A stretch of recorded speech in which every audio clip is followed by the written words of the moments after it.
Coucou! Bienvenue à toi sur cette vidéo réduire ses déchets.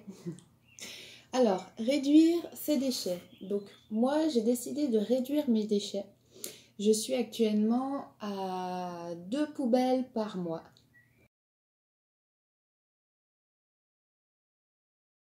Pourquoi est-ce que j'ai fait ce choix? Ben, voilà en image pourquoi j'ai décidé de réduire mes déchets.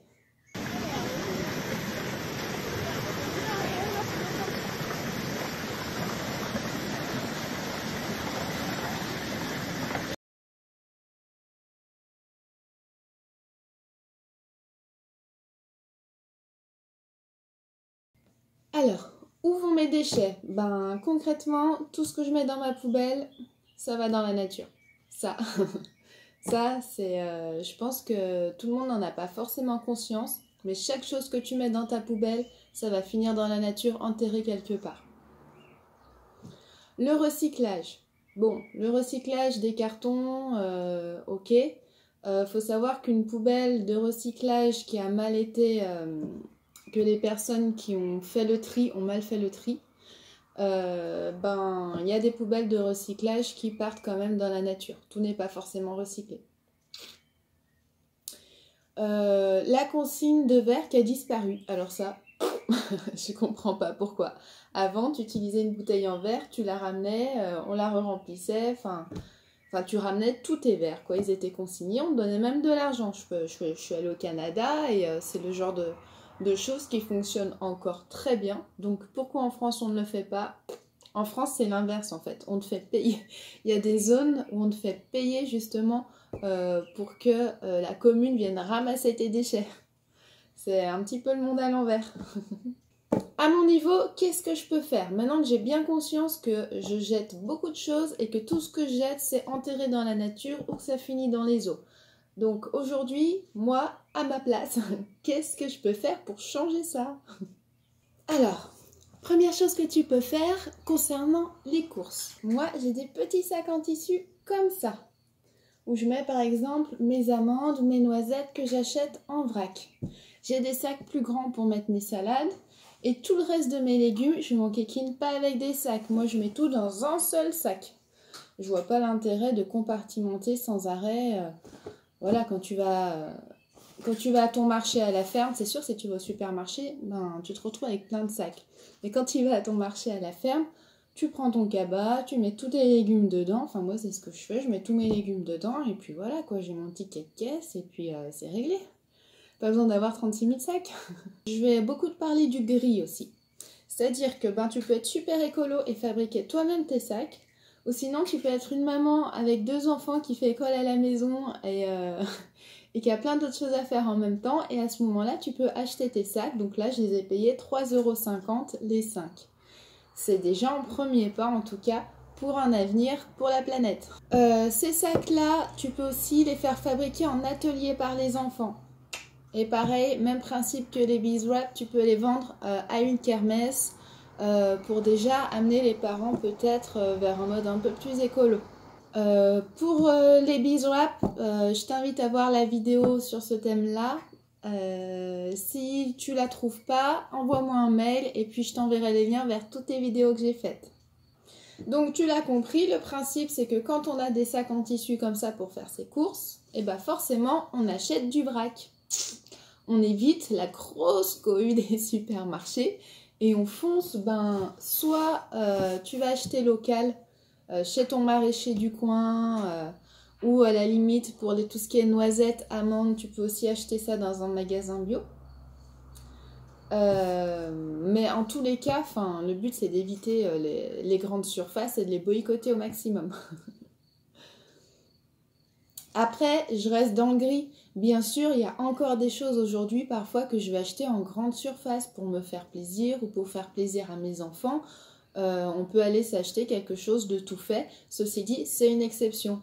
Comme on ne consomme vraiment quasiment aucun produit chimique au quotidien, bah, si demain je vais manger chez des amis ou ailleurs et que j'ai de la nourriture qui n'est pas bio, qui a plein de produits chimiques dedans, bon, bah, c'est exceptionnel. On vit quand même dans un monde où il faut savoir vivre avec notre temps aussi, quoi. Alors, acheter en vrac, bah forcément, ça limite tous les emballages.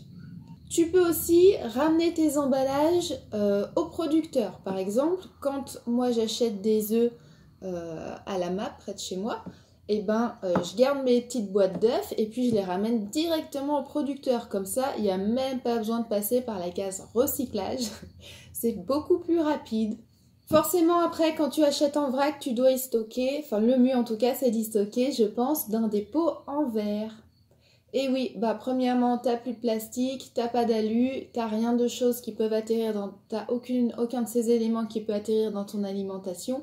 Moi, j'utilise que des bocaux en verre, je sais que c'est sain. Ça existe depuis les millénaires, donc autant partir sur quelque chose de sain. Je vais te montrer ça tout de suite. Voilà à quoi ressemble ma cuisine. Donc tu vois, là, j'ai mon petit compost, tac.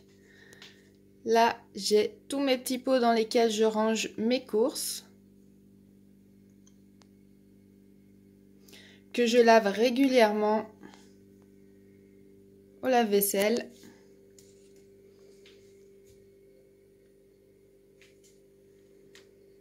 Là, je mets tous mes légumes.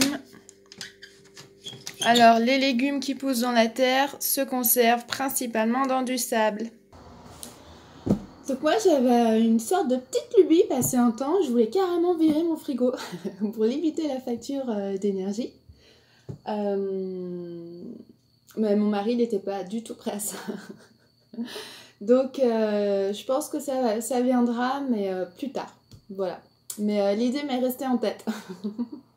Alors, forcément, quand tu habites en maison, bah, le mieux pour t'éviter d'avoir des courses à faire, c'est d'avoir ton jardin. Comme ça, tu es sur place, tu ramasses tes aliments à l'instant T, tu les manges tout de suite, ce qui fait que c'est là où tu as les meilleurs apports, on va dire, pour ton corps. Parce qu'à partir du moment où un aliment il passe au frigo ou en chambre froide, faut pas rêver, il n'y a quasiment plus rien dedans. Hein. Il y a une expérience qui a été faite sur les tomates. Une tomate qui a passé un moment au frigo, dès qu'elle en ressort, plus de vitamines quasiment. Terminé.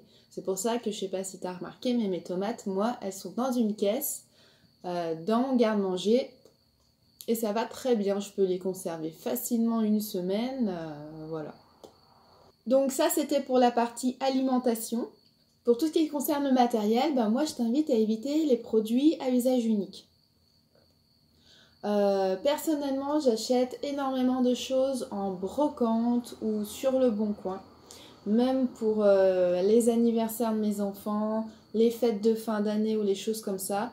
Je pense que mes enfants, ils préfèrent avoir un avenir et avoir un jouet qui a déjà servi et qui puisse avoir une planète plus tard, plutôt que je leur achète quelque chose de neuf et que leur avenir soit compromis. Mes amis dans mon entourage sont un peu dans ce système-là aussi, donc c'est une démarche qui est vraiment bien comprise. Ça a été beaucoup moins facile de convertir nos parents, mais avec le temps et les années, tout ça, ça commence à venir. En ce qui concerne les brocantes, le Bon Coin, pareil, moi je t'invite au gris. Je ferai une vidéo spéciale gris si tu veux. C'est-à-dire que quand j'ai un objet en vue, je regarde dans une brocante si je le trouve ou sur le Bon Coin. Dans le cas où je ne le trouve pas, je ne m'interdis pas non plus à aller y acheter dans un supermarché. Ça peut m'arriver. C'est assez exceptionnel, mais ça peut quand même m'arriver. Je suis un peu... J'aime pas trop le noir et le blanc, moi je suis vraiment dans le gris. C'est-à-dire que j'ai une démarche, ok, je vais dans cette direction-là, ok, mais des fois je me permets un écart parce que, voilà, on est dans la société actuelle et qu'on est en lien avec des gens aussi qui sont en permanence dans les supermarchés, dans une consommation assez importante, quoi. Important à dire aussi, le 1er août 2018, sur l'année 2018, ça a été le jour de dépassement des ressources de la planète pour l'année. Donc ça te donne à peu près un ordre d'idée que quand tu arrives à la moitié de l'année, en fait tu as déjà utilisé toutes les ressources de la Terre pour l'année. Donc ça met vraiment dans l'état d'urgence d'arrêter de consommer et de surconsommer, donc d'arrêter d'acheter des produits qui ont 10 000 emballages. Enfin moi ça c'est quelque chose que je comprends pas trop. Ça sert à rien. En plus ça a été prouvé pour les supermarchés, les gens achètent beaucoup plus des légumes qui sont pas emballés dans du film plastique. plutôt que l'inverse. Donc, enfin voilà, arrêtez de tout emballer, quoi, ça sert à rien. Après, ben, une autre astuce pour réduire ses déchets, c'est le recyclage. Par exemple, pour faire tes petits sacs, là, ben, tu peux utiliser des vieux draps. Comme pour faire tes beeswax, tu peux aussi utiliser de vieux draps. Tu peux aussi découper des vêtements pour faire d'autres choses, pour fabriquer des éponges, tu peux découper tes collants, enfin, il y a plein de choses à faire quand tu te renseignes et des choses aussi que tu peux faire avec les enfants. C'est hyper intéressant pour eux. Le but aussi, c'est de leur donner la clé de leur avenir, quoi. De leur expliquer, bon, bah voilà, là, la planète, elle en est là aujourd'hui. Donc moi, ce que je te propose, c'est de prendre ton avenir en main avec moi. Je te montre comment on fait. Par rapport à ce qui s'est passé aujourd'hui, eh ben, c'est nécessaire de prendre les devants. Je t'invite aussi à privilégier tout ce qui est matériaux naturels, c'est-à-dire des matériaux qui se décomposent. Je prendrai l'exemple de la brosse à dents, qui est un déchet énorme. Si voilà, chaque foyer, nous on est 4, on a 4 brosses à dents, si on les change tous les mois ou tous les 3 mois, ça fait sur 5 ans une quantité de brosses à dents énorme. Ça, avec toutes les personnes qui utilisent des brosses à dents, pareil, ça fait une quantité de déchets, enfin on s'en sort plus. Donc bah voilà, je t'invite à prendre par exemple des brosses à dents en bois. Bah voilà, elles sont dégradables et au moins tu sais quand tu utilises ta brosse à dents, ben tu pollues pas quoi. Et en plus, ben, tu peux l'acheter, ta brosse à dents dégradable en bois ou en bambou, tu peux l'acheter en magasin bio, par exemple. Donc c'est quelque chose qui est assez simple à faire, et si déjà, comme objectif, tu te fixes celui-là, ce sera déjà un super objectif. Le dentifrice, par exemple, nous, au lieu d'acheter des tubes et des tubes de dentifrice sans arrêt, déjà, moi, j'ai horreur du fluor, parce que c'est quelque chose qui n'a rien à faire dans notre corps en grande quantité, hein. C'est plutôt cancérigène. Et donc le dentifrice pareil, nous on le fabrique nous-mêmes à la maison avec les enfants, hein. On prend de la poudre d'argile, on fait moitié argile, moitié coco, on en fait en gros pot, on a du dentifrice pour 3 mois et c'est réglé. Je te ferai une vidéo d'ailleurs, une vidéo regroupant 3 ou 4 produits ou voire même 5 produits que je fabrique au quotidien à la maison avec mes enfants, comme ça. Ce sera un apprentissage ludique et ça pourra te donner des idées et constater à quel point c'est facile à mettre en place. Alors, autre chose aussi que tu peux faire pour réduire tes déchets, par exemple, c'est partager. Super valeur à apprendre à nos enfants, à leur enseigner. Nous, on n'a pas la chance d'habiter en maison, nous habitons en appartement. Et on avait une petite cabane qu'on avait dans notre ancienne maison. On avait acheté à notre fils une petite cabane en plastique sur le bon coin. Voilà, là on l'a installée dehors et on la partage avec tous les locataires des immeubles alentours.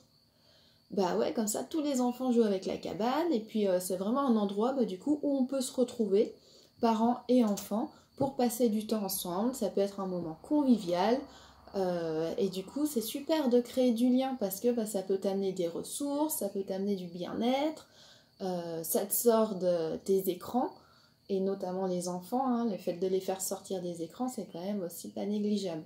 Imagine que t'es super bricolo, pourquoi pas acheter ou louer un garage avec plusieurs personnes où chacun achète des outils à partager. T'imagines pour la même somme d'argent que toi t'aurais dépensé pour avoir ton propre atelier, et là tu pourrais avoir un atelier gigantesque avec tous les outils que tu veux et en plus avec des personnes avec qui les partager et passer des moments conviviaux, voilà, avec des personnes qui ont les mêmes envies que toi, les mêmes centres d'intérêt que toi.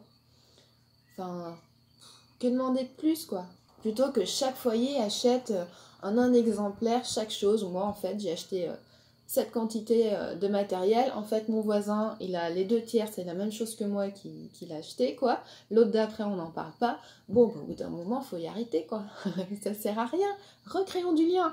Donc forcément on en revient à la conclusion qu'un mode de vie simple,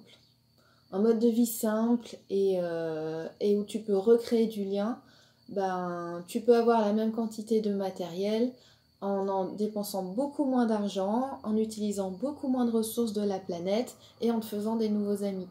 Tu peux aussi mettre de côté tout ce qui est inutile. Par exemple, moi, le maquillage, c'est super rare que j'en mette, quoi. À quoi ça sert, à part polluer ma peau?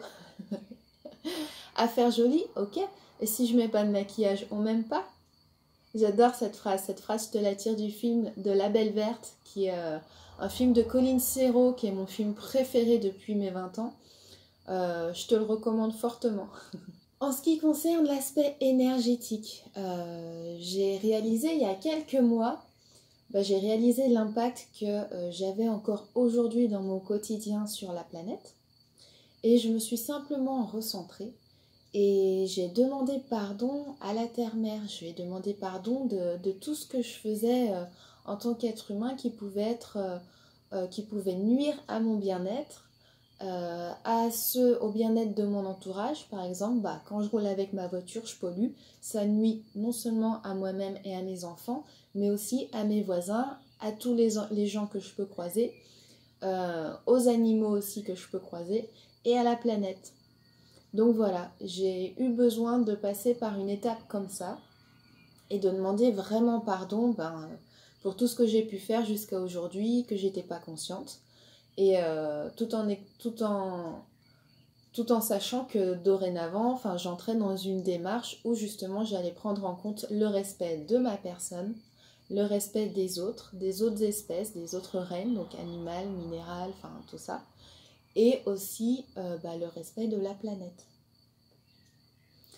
Dans tout ce que je viens de t'expliquer, je te laisse choisir ce que tu veux mettre en place. Tu peux très bien tout mettre en place, ce serait super.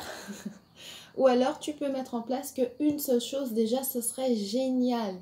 Ce serait génial. Et puis y aller petit à petit. Je te rappelle le système de la corbeille. Moi je t'explique des choses. S'il y a des choses que tu n'es pas prêt à entendre là tout de suite ou qui te font un peu peur ou que voilà, tu préfères y revenir plus tard, je te laisse mettre ces idées-là dans la corbeille et puis revenir chercher ces trésors quand tu seras prêt à les accueillir ou à les mettre en place. Je te souhaite une bonne fin de journée et puis à tout bientôt. N'hésite pas à partager et à liker. Merci, salut!